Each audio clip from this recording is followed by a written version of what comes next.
Hi and welcome back to the second episode of our podcast, The Internet Thing of the Week, and today we have a guest. Please introduce yourself. My name's Sebastian from the US, but my dad is German. Okay, how old are you? Why are you in Germany? What are you studying? I'm 20 years old. I turned 21 in August. I'm in Germany for exchange. I study political science, journalism, and German. Yeah, that's basically it. Okay, very nice. And yeah, then I guess we should dive right into the topic. We told you about the topics today, right? So our first topic is abortion, because recently there has been the Alabama has passed an abortion ban, I guess. You as an American citizen, do you want to explain a bit further about what really happened? So I'm from Oregon, which, for if you don't know American geography, is on the west coast on the Pacific Ocean, right above California. So the west coast is very liberal, and then Alabama is in the south, over in between Texas and Florida. So the most conservative states are the south, and then some states in the middle. And so the Alabama one has the most coverage. People know about Alabama because it's the one that's the most strict, the most strict abortion ban law that we've ever had. And the whole point of it, and they've even admitted this, is that they made it so terrible because they want it to get challenged in the courts so that it can go to the Supreme Court and that they can overturn Roe versus Wade, which is an important court decision that basically defines legal abortion. So Roe versus Wade was in the 1970s, and it basically said that first trimester abortions cannot be illegal in any state. Every state has to allow first trimester abortions. Second trimester, it can be up to the states to decide that, and then second trimester abortions would be illegal unless for specific reasons, health of the mother, things like that. And so Alabama's the one that gets the most coverage because it's the worst one, but there's currently 9 states that are trying to pass abortion bans. Oh wow, really? Yeah, there's that many. And so I say my version of the internet, because my social media has been on fire for the past 2 weeks about abortion. Just every woman I know is posting stuff about it. I am in it too.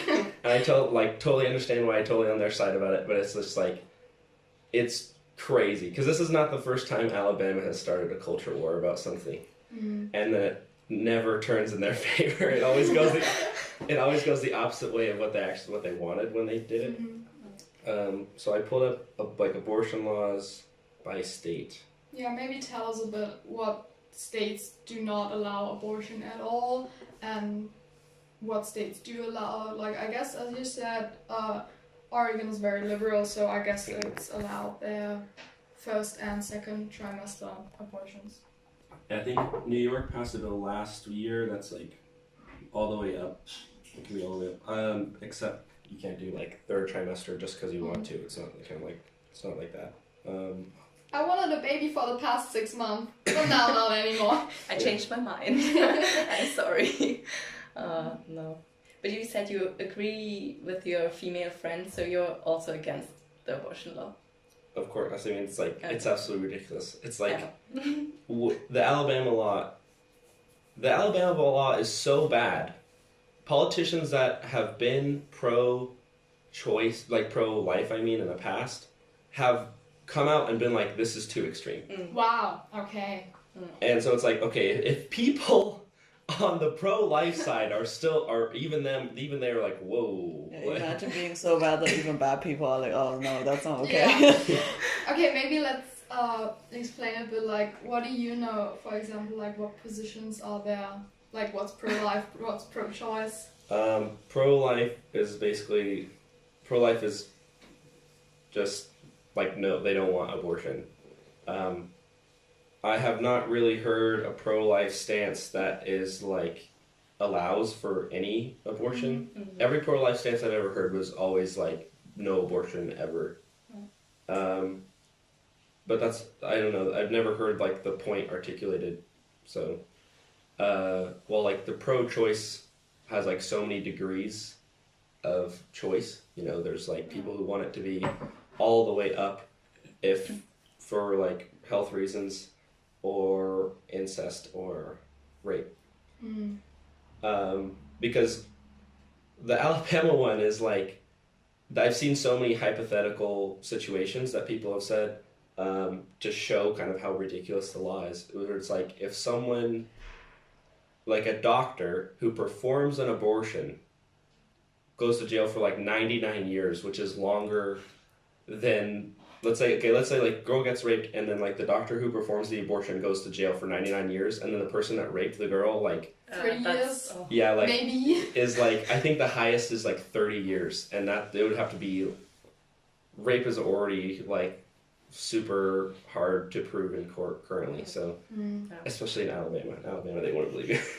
But what I think is even more shocking than the law itself is like the way the politicians talk about it. Yeah. Because people are like, yeah, well, I mean, if you get raped, just have the child. What's so bad about it? Yeah. Maybe the woman should decide if she wants to have the child or not. Yeah, I mean, we are both Who are you to women. decide? I mean, there's one, I think there's a female, I saw the quote from actually a female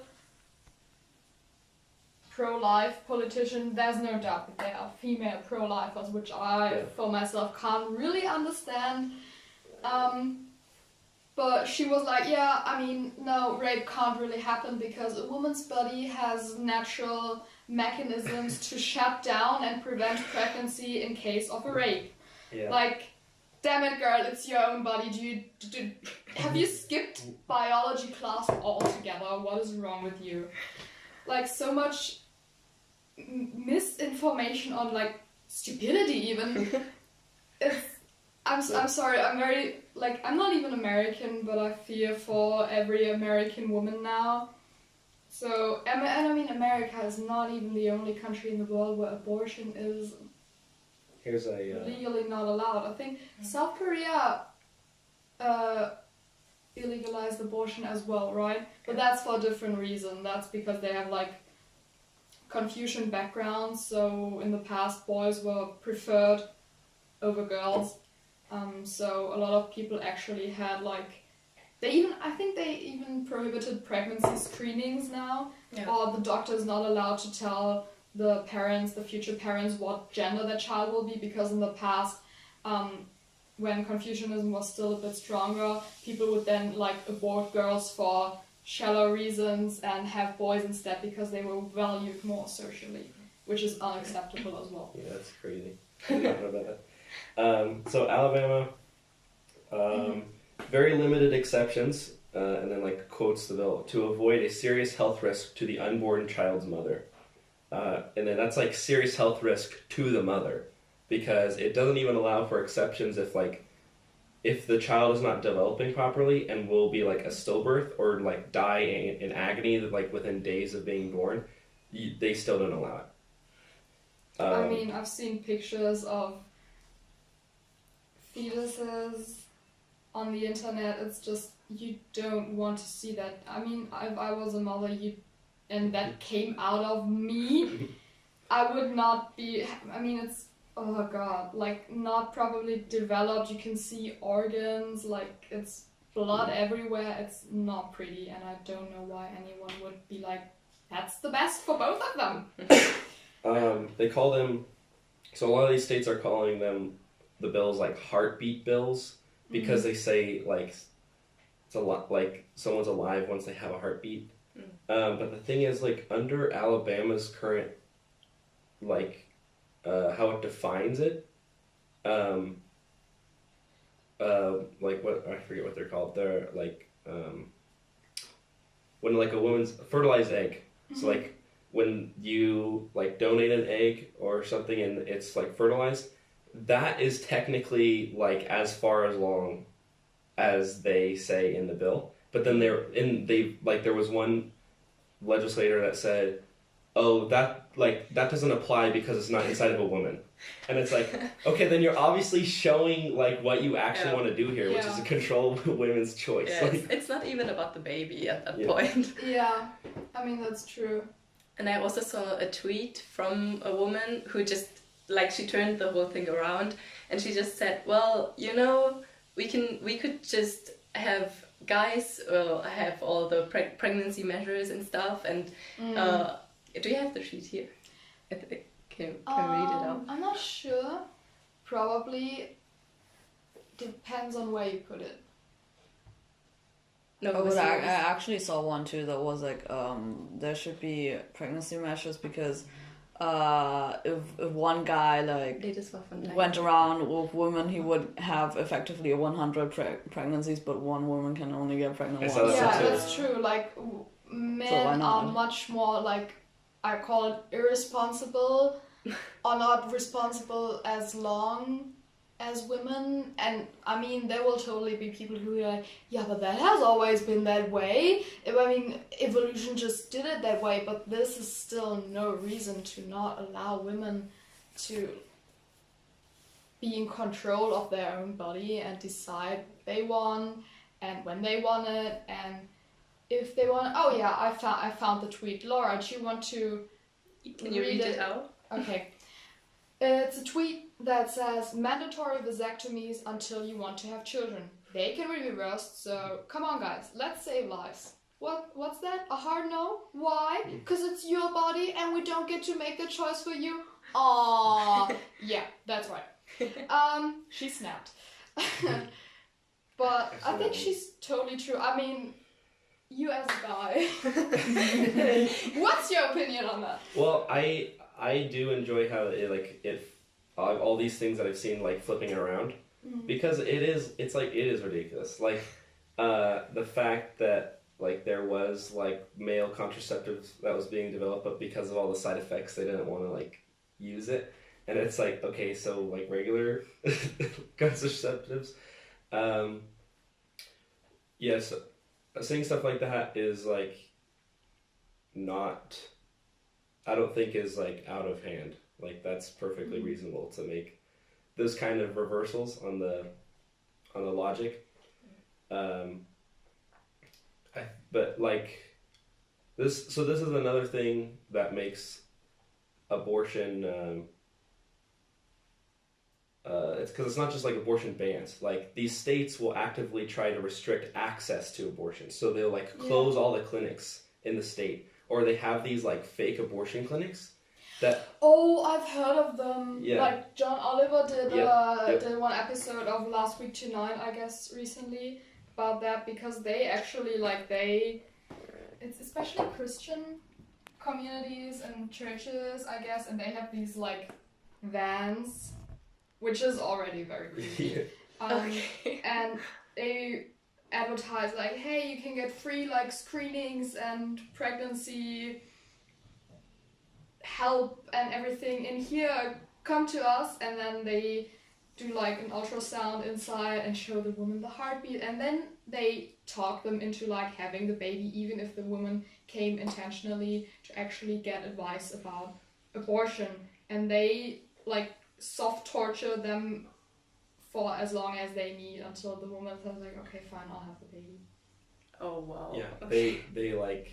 They're like, oh look, it has a heartbeat, and look, it's sucking his thumb, like things like that, to like manipulate them into thinking, okay, this is a human being, a living being inside me. I mean, it is practically, but still, like, what I don't get, like, the pro-lifers, they often say like, oh well, it's a living being, see, it has a heartbeat. The fact is that heartbeat is, until that child comes out of your body, it's connected to the mother's heartbeat. When the mother's heartbeat stops, the child's heartbeat will stop as well. Yeah, I think there's only because like there is straight up just like science. Like when is it considered like viable outside of the womb? Then I would consider that okay, yeah, that's a person. Like if they can survive outside of the mother's womb, okay, sure, yeah, that's a person. Because there are people that I know that were born like we call them preemies, like premature. And they like I know people that were born like way too early, but like they're still here. Like, but to say like, oh, it starts as a heartbeat, it's like what? Like that's not a person. Like if you showed that in your hands to someone, they would not know what it was. Like they might think it was like an animal fetus or something. And I think one reason to like kind of get back into the main topic of our podcast, I mean this all spread through media, through social media, through the internet, Twitter, Tumblr, Instagram, they all went wild.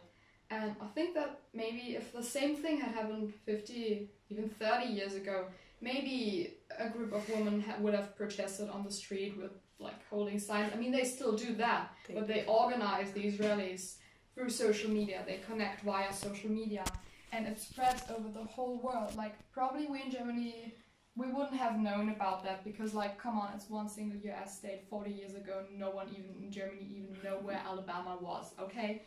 So I think... Bold of you to assume that I still know where it is. See, I think you're very intelligent. But I think that that's one of the beautiful sides of social media, that there's like, it's just the possibility to gather so much community rage, like group rage, and maybe this can change something. Like, I'm still very hopeful that they cannot pass this in the Supreme Court because it's no. I think, no. I mean, because Trump has nominated 2 justices since he's been president, and so how many are there?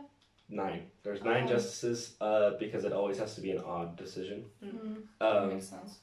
And so he has put.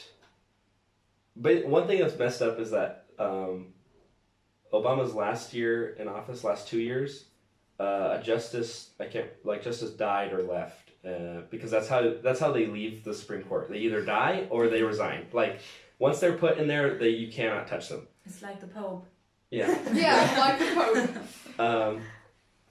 And so one of them like died or resigned, and Obama nominated this guy Merrick Garland, and then the Republicans in the Senate like slowed the process, like just made sure the process didn't happen to basically because they have to the justice has to go in front of the court. I mean, in front of the Senate, and then the Senate like they're all set up there on their like panel, and they interview them about their topics or past decisions they've made, and then they do or do not get passed as a Supreme Court justice. So they just like the Republicans in the Senate just slowed that process down so much that Merrick Garland like never even got there, even though Obama had chosen him, and then Trump got someone in like the first year he's president because of that, because there was still an open position, and so he got Neil Gorsuch in there, which like Neil Gorsuch is like conservative justice, but like, he's okay. I mean like just looking at the decisions he's made so far, he definitely is a conservative justice, but he's not without reason. Like there was a recent decision about, I can't remember what specifically it was about, but it was like Native American rights, I think. And he was like for that, and so it passed like 5-4 decision. Okay. But then Brett Kavanaugh, I don't think he should be on there. He doesn't, just the way he acted during his like Senate testimony. I've seen footage of that. That guy is like, he's garbage. He does not really have the temperament, I think, to be a justice. So I think when this gets to the Supreme Court, I think it'll be turned down, but it's going to be like 5-4 or something like that. Yeah. It really depends. I think the Alabama law has like a better chance of being like knocked down because it's so strict. Like, it is so insane, and there are so many things that are illogical about it. So that one I could see like getting a better chance of turned down, but it's kind of like what kind of legal precedence does this like make on top of the ones we already have? Because so far the ones we already have been like, no, abortion is legal, you can't ban abortion. So for context of my Oregon and California, I don't know about Washington, but I assume it. Oregon and Washington usually have very similar laws. So in Oregon has some of the least restrictive abortion laws in the country. A pregnant woman in Oregon can get an abortion at any point, including undocumented immigrants. Most of the time abortions are paid for in Oregon through state funding. That's really nice. That's like something that does not happen often in the US, I guess. In California, minors do not need parental consent for an abortion. Most abortions are paid for in California, again, because of state funding. In California, you cannot get an abortion once the fetus is viable, generally around week 22 to 24. Okay. And that's still a very long time in, actually. But you said earlier that there's only one pro-life, but pro-choice is like more diverse. Like, Laura, would you think that on this topic, like, is there only pro and contra, or can people just say I don't care? What do you think? I think there are always people who just don't care, especially if you're male, because you're just like, yeah, whatever. But I think there's kind of a position in between, so it's not just pro and con, because like personally I think you can legalize abortion, and I'm for having like people having the availability of abortion, but I don't think I would get one. However, that's my choice then. So I can just say, okay, not me, but I understand when other people want to have it. That's basically the definition of pro-choice, because I have another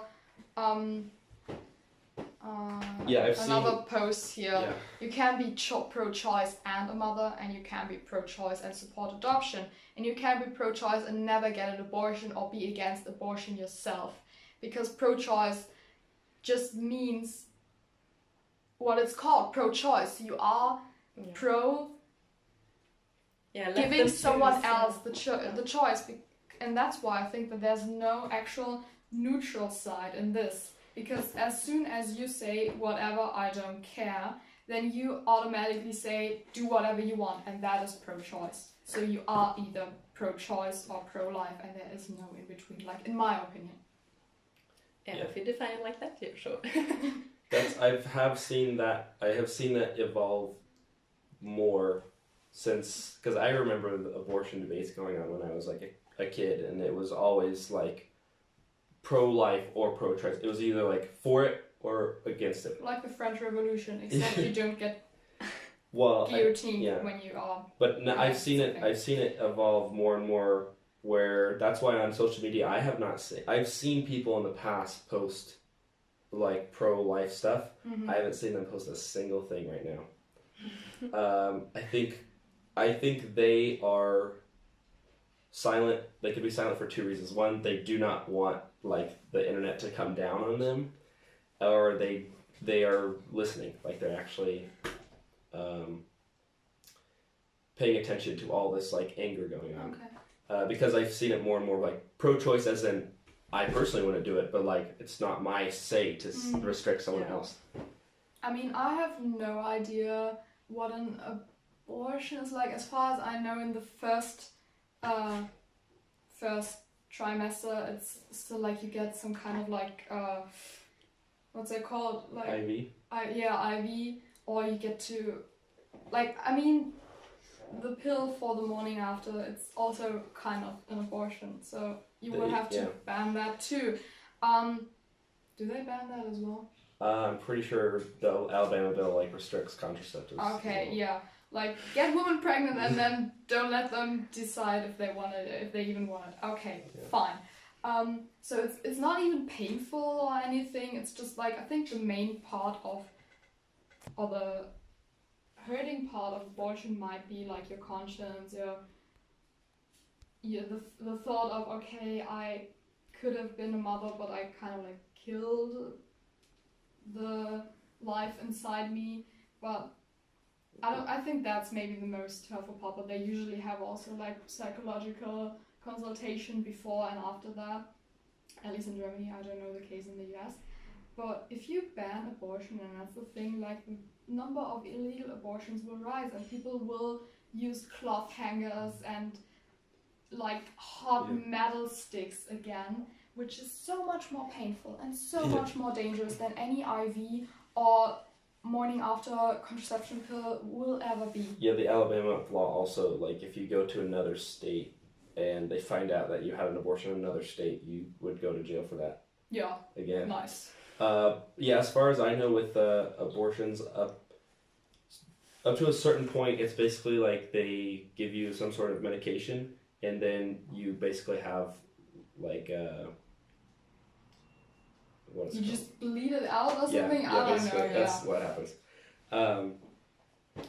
But then in terms of like contraceptives, there's first of all, so I have seen a meme about this that's like Alabama like forcing people to be born because no one wants to live here. Oh, wow. That meme was not made by someone from Alabama. Or like there was another one that was like, hey, stop making jokes about Alabama. They're 50th in education. They don't know how to read them. Yeah, there's... That turned into Alabama bashing real quick. They're all Jared 19. All the people, like... Alabama is, like, people hate Alabama right now. Like, the And I state... can understand. Like, I'm starting to hate Alabama, too. Okay, yeah, so... Maybe we should change the topic to something something more fun. Yeah, Laura, what else is our topic today? Now we're gonna talk about the Eurovision Song Contest. Woo! And now we have an American here, so yeah. Do you know about ESC? I do know about Eurovision. I've never watched it myself. I've only seen like clips of it. But you know what it is. I know what it is, but the thing is, like, we have our own like contest shows. And how many? But it is not like what do you think, or describe what you think the ESC is? What is Well, it? so Eurovision is like more strictly defined as like a singing contest, but it's like, I would say it would be like if American Idol and America's Got Talent like came together. Oh wow, that's a fun definition. Because it's about that's singing. a fun definition, but the thing is, we do have in Germany I think we do have Germany's Got Talent or something like equivalent to that. We do have casting shows as well, like The Voice of Germany and blah blah blah. But Eurovision is just like, it's better. Because every country, for those who don't know... Oh, Laura, just explain what Eurovision is. I've talked about. Yeah, so every country pretty much chooses one of their singers, so there's already like a preliminary decision about that, and then the person that is chosen goes to ESC and they perform there. And contrary to all normal casting shows or whatever, I mean, people do still call there and you can give your votes to whatever singer you like. However, the countries at the end give points to the other countries, so it's kind of political sometimes. Maybe. Yeah, a little bit. But yeah, at the end, the person with most points obviously wins, and then the next time ESC is being held, it's gonna be in the country of the winner. Yeah, So. and it can be like a solo artist. It can also be a group or a duet, and every country just has like a jury of I don't know how many people, and they just decide like, okay, we like that song best, and they have, I think, up to 12 points, 1 to 12 points, and they can give them to 12 out of those countries. So one country gets 1 point, one gets 2, blah blah blah, and 12 points is the highest score you can get from one country. But the shows are so fun. Like if you look at really German casting shows, they just put the people on stage and be like, okay, do something. And they ridicule them all the time. But ESC is more fun. The music is very like. I mean, we ridicule people on Eurovision too. It's not Dieter Bohlen doing it, so that's a plus. The thing is, the ESC has for the past 20-30 years already been like a major. There's something written on the camera screen.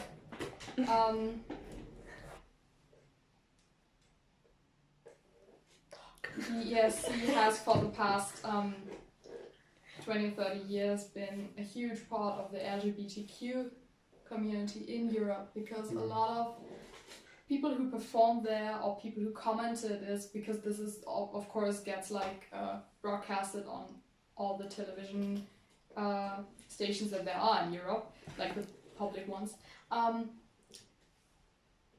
people comment that they are openly queer or gay, lesbian, transsexual, whatever. A few years ago, I think Austrian contestant was a transsexual man, and he performed, or she performed as a woman, but she used to be a man. So that's kind of the beautiful thing about the ESC, that like you can go and you can like do whatever you want and no one really cares. Yeah, there are so many different people and so many different styles. Like you have the saddest ballad songs and you can cry your heart out, and then the next contestant comes on stage with like funky dresses and whatever, and puts on a the real Russians show. are really really Russia. very like party songs and vodka, yeah. Yeah, Or they things sent like their that. grandmas. If they did, Yeah. if Russia didn't control their own country so much, you'd have more interesting stuff coming from them. Yeah, that's true. Possible.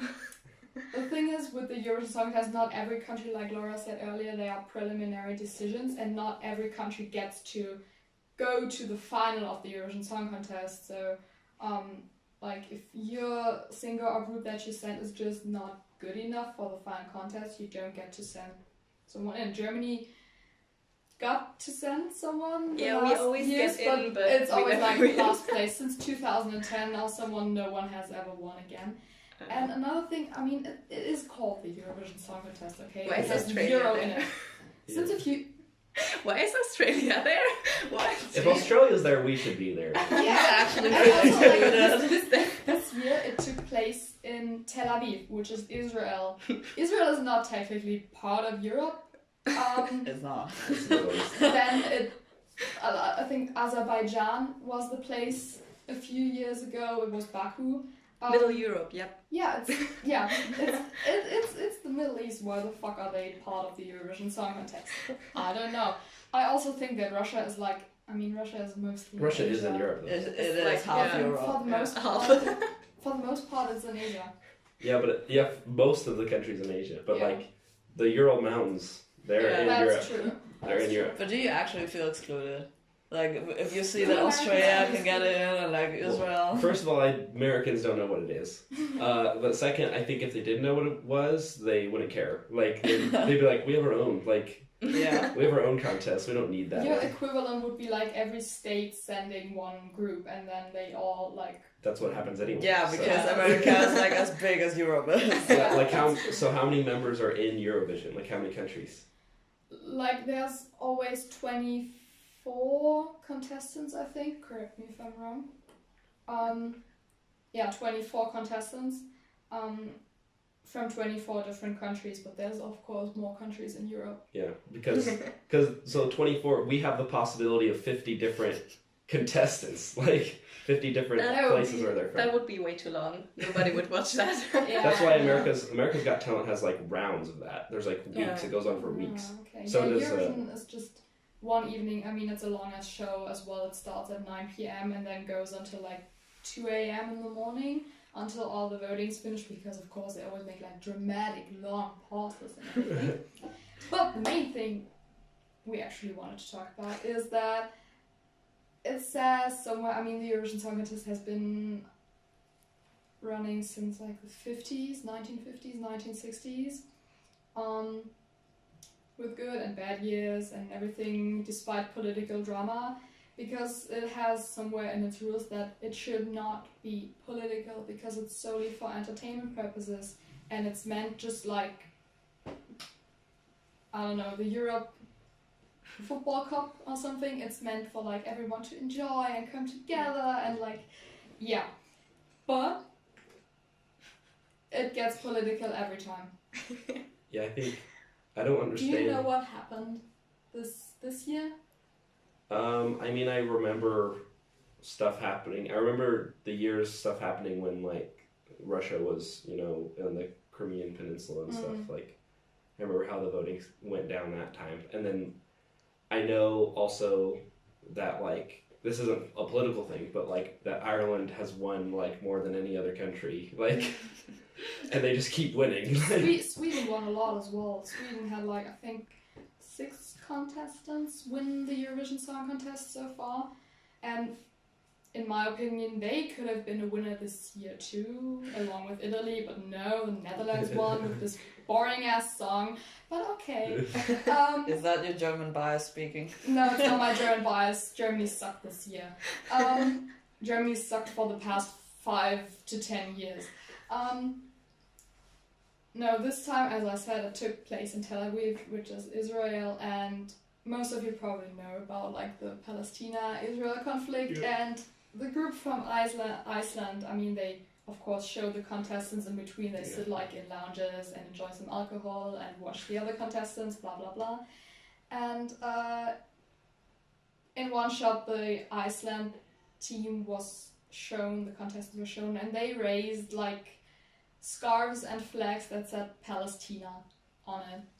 And I was just like, oh no, what Didn't are you Madonna doing? do something like that too? Yeah, Madonna performed as well. Don't ask me why Madonna performed, okay? But her performance kind of sucked as well. So, but this was something that everyone was kind of like, okay, no, why are you doing this? Just like, okay, this conflict is horrible and lots of people died because of it. But again, there was huge, like, I think there were from my social media experience, there were 2 sides on this, and one side was like, yeah, you go Iceland, like break the rules, go against the rules. Their whole performance was really wacky, I think. Yeah. And others were like, no, okay, Eurovision, and this is my stance as well, by the way, Eurovision is not meant to be political, like keep politics out of that. What do you think about that, Laura, Sebastian? Well, I mean, I saw the Icelandic group, and I think one of their members is like the son of an ambassador, like an Icelandic ambassador or something. And so, personally, like during Eurovision, like like I'm not like 100% like one way or the other, but it's kind of just like, yeah, they probably like shouldn't do it during Eurovision. Because Eurovision has that like specific mindset. I mean, because this is like a different conversation than like the kneeling going on in like the NFL, like the American Football League. Yeah. Because that was like, oh, like they should like protest at home. It's like, why? But they're using their platform. Like that is their platform to stage a protest. Like, what good is the protest if nobody sees it? Like, so that's like because that's like a different thing. Because Eurovision is very obviously like, no, we're this whole group. Yeah, like a peacemaking event. Yeah. And then you just disrupt it and be like, no.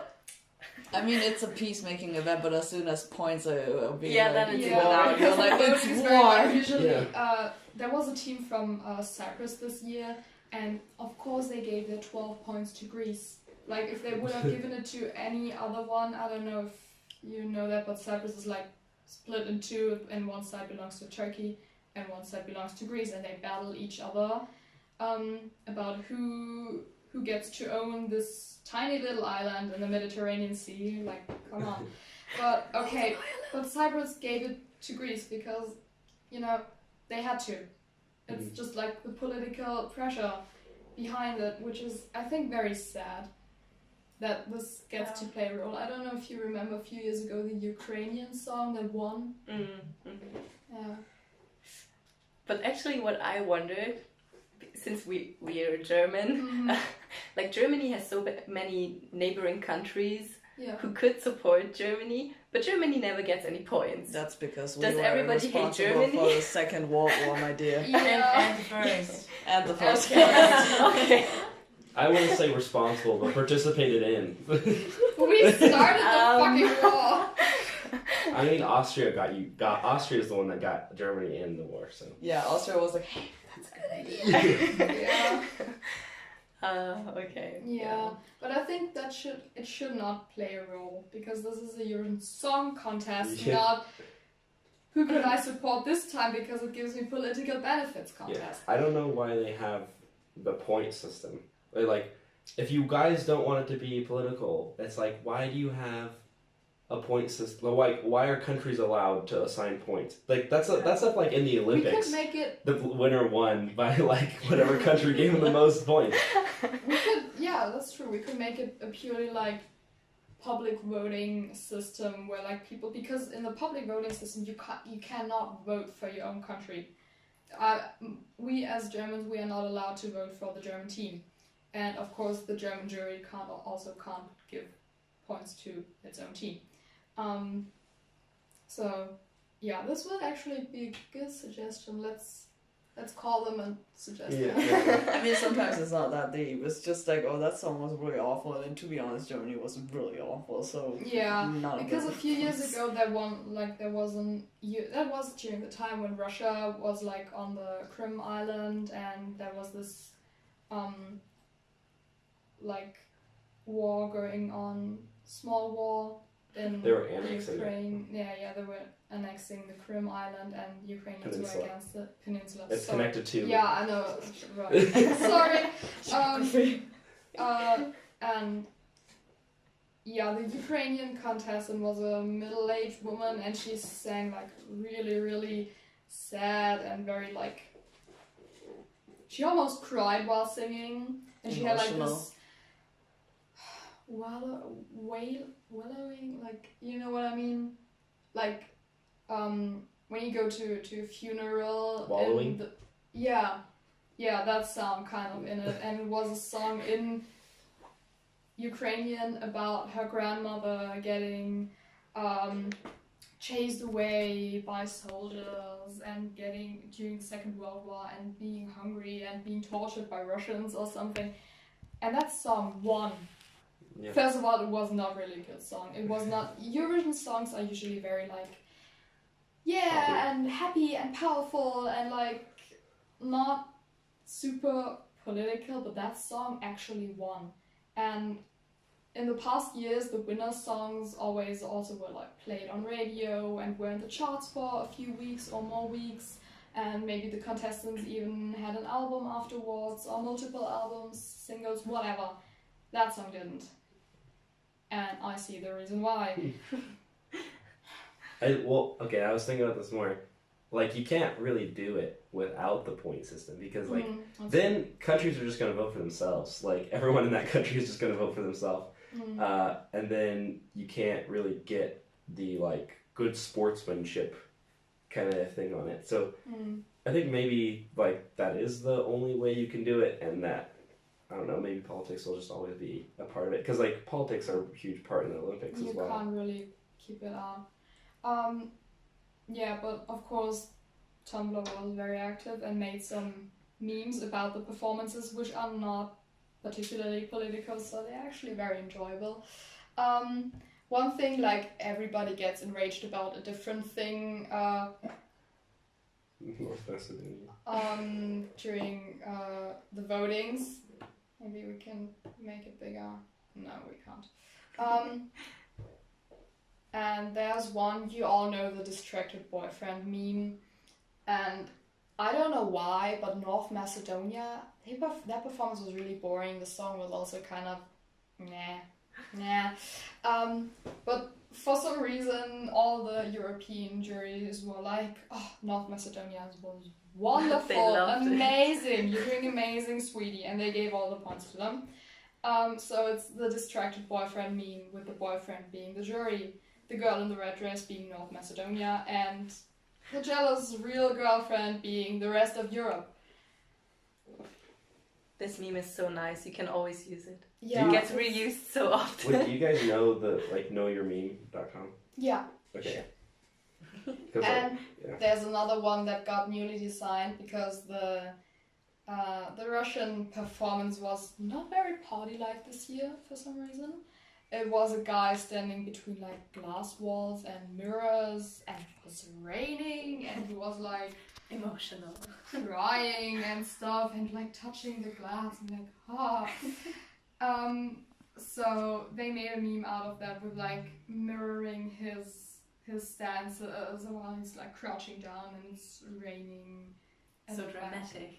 Yeah, and you can use that picture probably for a lot of things as well. I don't understand why, because it's a song contest. Like, why people don't incorporate more things. Like, why aren't there more acts incorporating like dances or like visuals into the performance to like make it stand out? There's actually a rule that you cannot have more than 6 people with the singer on the stage.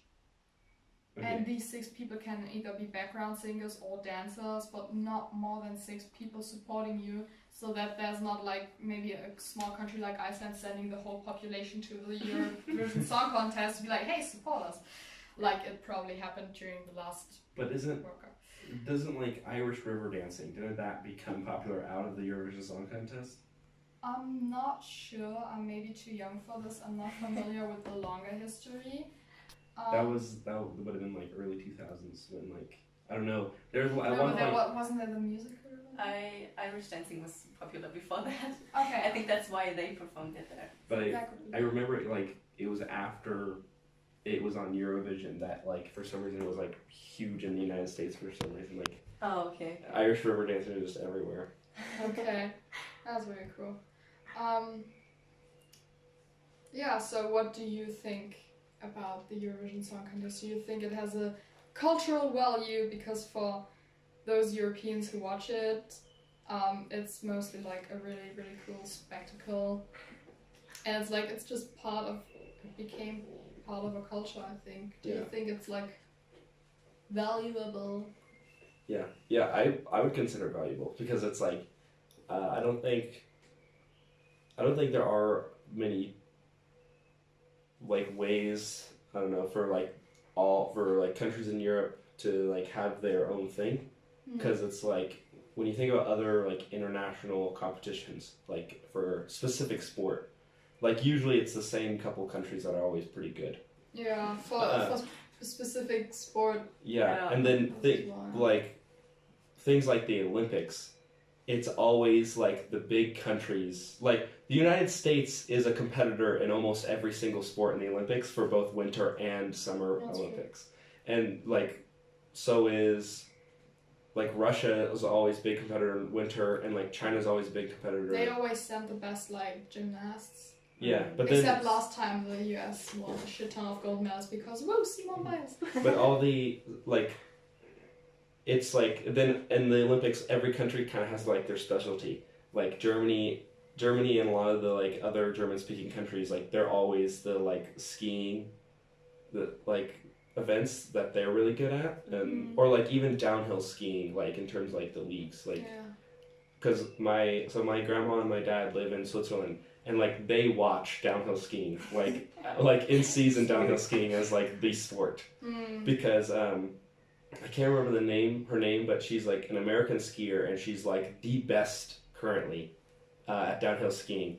And my dad was like, "Do you know her? Like she's amazing." And I was like, "I have never heard of her." Like, and she's American and she's like breaking records in terms of how many first place wins she's been getting. Oh wow! Okay. That's very interesting. But there's so I think Eurovision as something that every country can like participate in is valuable. Except like, why Australia? Get out! Like, go home. Okay, it used to be part of the Commonwealth, and technically then India should be in there. Yeah, but the Queen is not, I think, head of state anymore in India. No. Because technically in Australia she still is.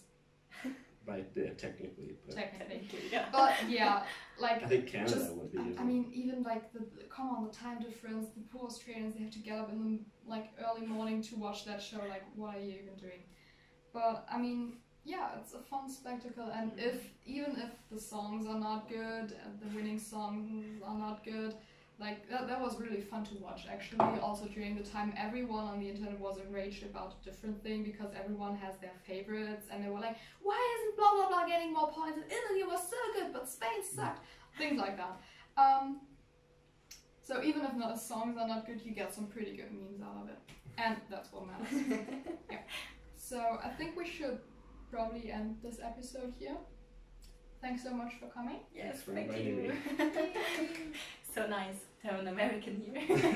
Well, I mean, it's so interesting to me how like internet culture is basically like American internet culture. That's true. Like it's so like every pop culture thing, it is so like American dominated. Like with even like same with like films and music, maybe not so much, but there's definitely a lot of like English spoken music around like on the radio, and it's usually like I hear American songs like all the time while I'm here. Yeah. It's like I can't get away from my own like country. It's like Do you it's like just German everywhere. music? I do actually really like German. Oh wow. Please don't tell me you like the classical one. Like No. Schlager. No, I like examples of ones I like. Wanda, they're from Austria, Österreich. No, it's a band. Okay. Oh, sorry. Bilderbuch. Oh. Not everything. I mean, they're a little weird, but like I like a lot of. I like there's some songs I really like, and then there's a couple because I've been looking at like summer music festivals, and then I basically like go on Spotify and they usually have like an official playlist of all the people playing, and so there was one that I have been finding a lot of people I like. There was one from Switzerland that sings in German and English. Nice.